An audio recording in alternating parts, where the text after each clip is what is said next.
Hola, Walter, cuéntame un poco tu obra, de tu trabajo. Esta exposición habla de una autocrítica hacia el ser humano, hacia mí también como ser humano, obviamente, un ser humano en construcción, un ser humano que no ha sabido solucionar, por ejemplo, el problema de la violencia, Ya. un ser humano que no ha sabido solucionar el problema de las diferencias sociales, que está muy tecnologizado, pero en esta cosa mínima de la solidaridad, en esta cosa mínima del humanismo, no ha dado un paso adelante, todo lo contrario, ha ido retrocediendo cada vez más. Y de eso se trata esta exposición. Cuéntame un poco de tu influencia artística. El surrealismo es la gran influencia artística. El surrealismo, sin duda, que para mí significó abrir canales de expresión, no solo en lo plástico, sino que también en lo musical, en lo poético. Y es sin duda que es el bálsamo, es la semilla que provoca toda esta expresión de color y de forma. Ya. ¿Y cuáles son las técnicas que empleas tú? ¿Cuáles son los recursos técnicos? Son técnicas mixtas, o sea, ocupo acrílico, ocupo carboncillo, tiza de color, tierra de color, tintas chinas, etcétera. Son muchos elementos utilizados para convocar en esta obra. Pero no hay una disolución de la figura humana, como vemos acá en nuestros trabajos. O sea, tú exploras como la parte interna, la psiqui, estás como retornando un poco a la lectura que hace Sigmund Freud, así. Sin duda, Sigmund Freud es una vertiente, bueno, Sigmund Freud es la vertiente del surrealismo. Sí. Carl Jung, Sigmund Freud. Entonces, si tú te fijas acá, el hombre está con los labios cerrados, la boca cerrada. Sí. No hay una expresión verbal, no hay un verbalismo. Al hombre se le exacerba la mirada, porque ahí es donde se encuentra la verdad, si el tipo miente o no miente, si el tipo es o no es. Yeah.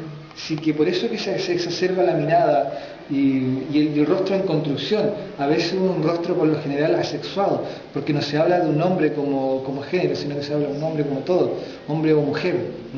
Pero esta figura humana tú lo vemos que está como una característica como la incertidumbre, ¿se ve? Claro. Yo veo en hay incertidumbre, hay distancia, hay como separación. Exactamente, porque es un hombre que está en proceso de construcción, que todavía no se hace humano.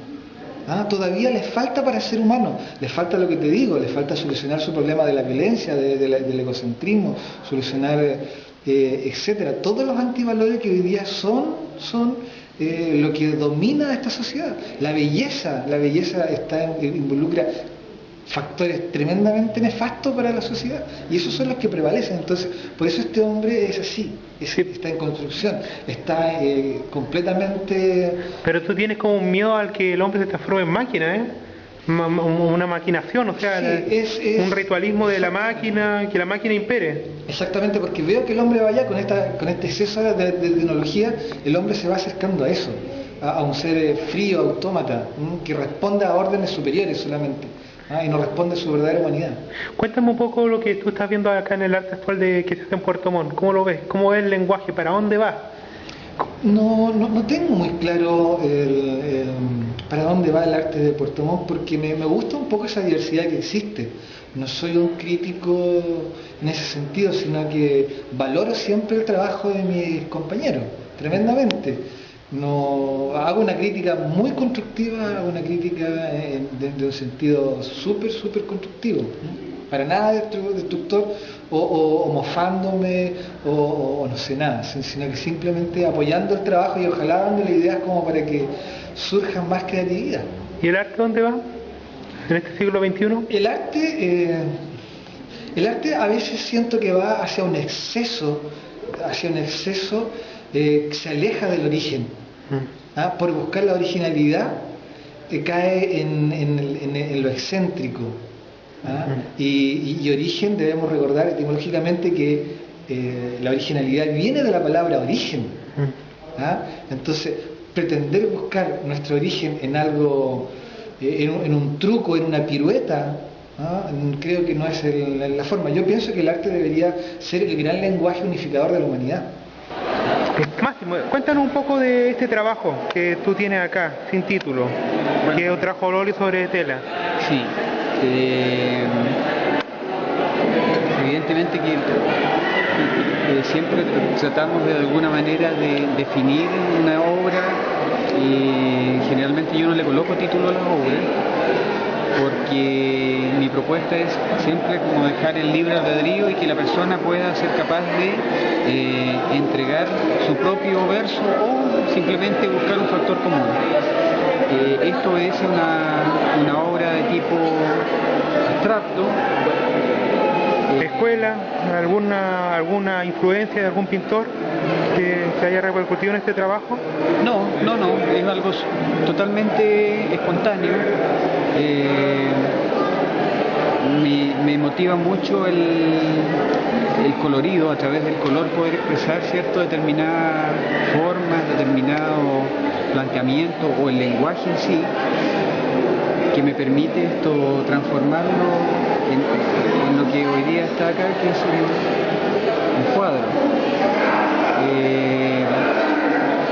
Y este otro trabajo, más en rojo, ahí se nota un color más expresivo. Sí, bastante impresionista.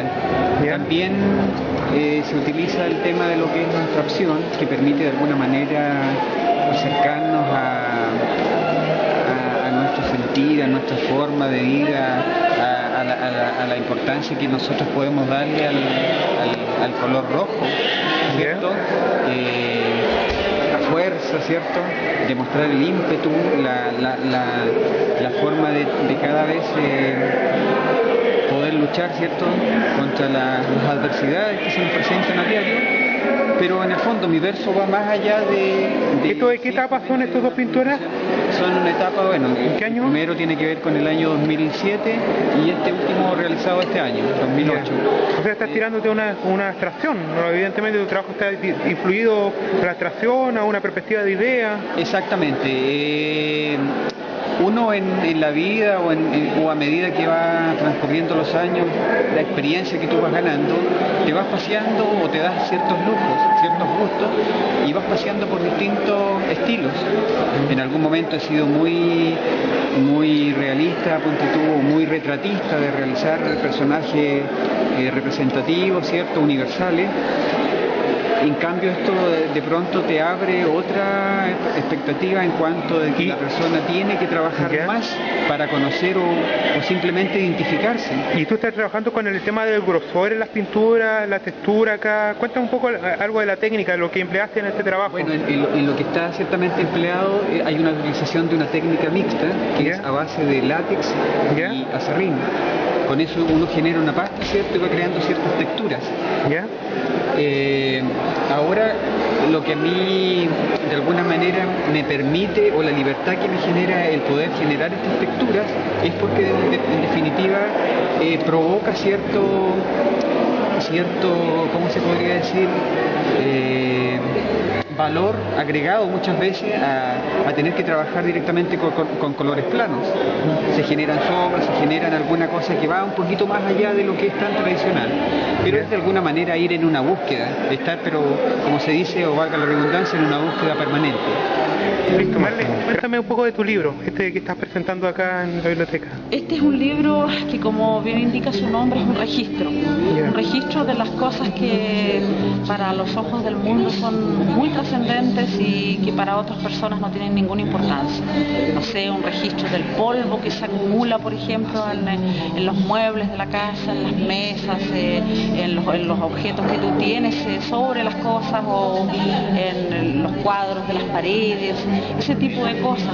Por ejemplo, la constancia o la presencia en la vida personal mía de la madera, por ejemplo, la importancia de los elementos rurales que tienen que de alguna forma venir a los citadinos y enfrentarse a un universo que no es el mismo al que estaban habituados.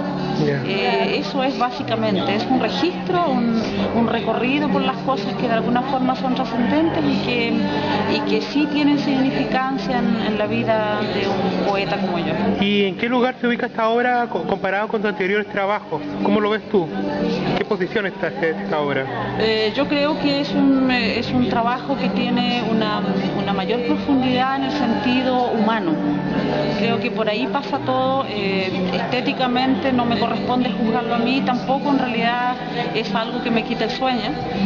A mí lo que me importa fundamentalmente es ser capaz de plasmar lo trascendente de lo que me ha tocado vivir, dejar una constancia del tiempo que yo habité y en lo posible hacer llegar ese manojo de emoción a otro ser humano. Con eso yo me doy por hiper satisfecha, pero sí puedo decirte que es un libro que tiene un tremendo dejo de humano y de profundo, muy certero. Es muy interesante en tu obra el tema de la memoria, Marlene. Tú siempre estás recordando la memoria, toda la cosa.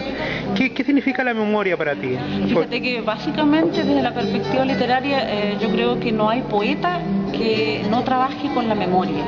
La memoria es un hilado, para mi gusto, un hilado del que nosotros vamos extrayendo poco a poco pequeñas hebras, y cada una de esas hebras tiene toda una connotación o muchas connotaciones. Entonces eso me parece a mí que es trascendente en la vida de cualquier persona que se dedique a escribir y quizás de cualquier persona que haga arte. Porque tu obra apunta principalmente a una crítica a la modernidad. Tú notas que existe como una deshumanización del ser humano, tú lo contrastas con la humanidad, el ambiente rural, el mundo del campo. Siempre hay como una crítica, tú apuntas. Sí, aunque no pareciera precisamente ser muy notoria, pero sí, tú apuntas muy bien a eso. Hay una tremenda crítica a lo citadino, particularmente a todo este proceso de modernización, por llamarlo de alguna manera, que para mí tiene muchos aspectos de involución humana, y eso me preocupa tremendamente, porque hemos dejado cosas inmensamente significativas, las hemos dejado simplemente para no parecer pasados de moda, y hemos adoptado costumbres foráneas, hemos adoptado formas de decir las cosas que no son las nuestras. De alguna manera hemos perdido identidad y hemos perdido también ese arraigo que todo ser humano debe tener con el entorno que habita. ¿Qué te parece que la gente joven esté leyendo tu trabajo? Me parece increíble. Y que le den nuevas versiones, que haya como una relectura de tu trabajo. Me alegra mucho, nunca lo pensé. Yo he escrito siempre porque escribir para mí es una forma de tomar aire, es una manera de permanecer con la ventana abierta mirando lo que pasa afuera, y yo tengo la necesidad de constatar eso, y no tan solo constatarlo, sino que dejarlo plasmado. Pero el que los jóvenes me lean y el que los jóvenes vengan a entrevistarte y te pregunten cosas que tú nunca pensaste que alguien te iba a preguntar, a mí me coloca también en un lugar donde me siento sumamente responsable para con estos niños. Pero los jóvenes están buscando la identidad y tú hablas de la identidad. Correcto. Parece que va por ahí el tema. Yo creo que sí, porque a través de todo lo que he hecho en estos años, creo que de alguna manera ha quedado manifiesto que yo sigo siendo quien soy nomás. No he cambiado absolutamente, ni he adoptado las grandes costumbres o las grandes formas de la gente de la ciudad. Yo sigo siendo una campesina que habita en la ciudad. Por último, Marlene, ¿qué viene a futuro de tu obra? ¿En qué estás trabajando? ¿Se puede saber algo? Estoy trabajando en algo que me gusta mucho, que es como plasmar historias a veces tremendamente trascendentes, pero en pocas líneas. Es como eso de retratar Santiago en 100 palabras, una cosa así. Por supuesto tiene mucho más palabras que 100, pero eso es lo que estoy trabajando ahora, y se llama Perfiles eventualmente. No sé si cambiará más allá de nombre, pero estoy rescatando las historias de personas tremendamente significativas desde la perspectiva humana, y estoy dejando plasmado ahí lo que ellos son.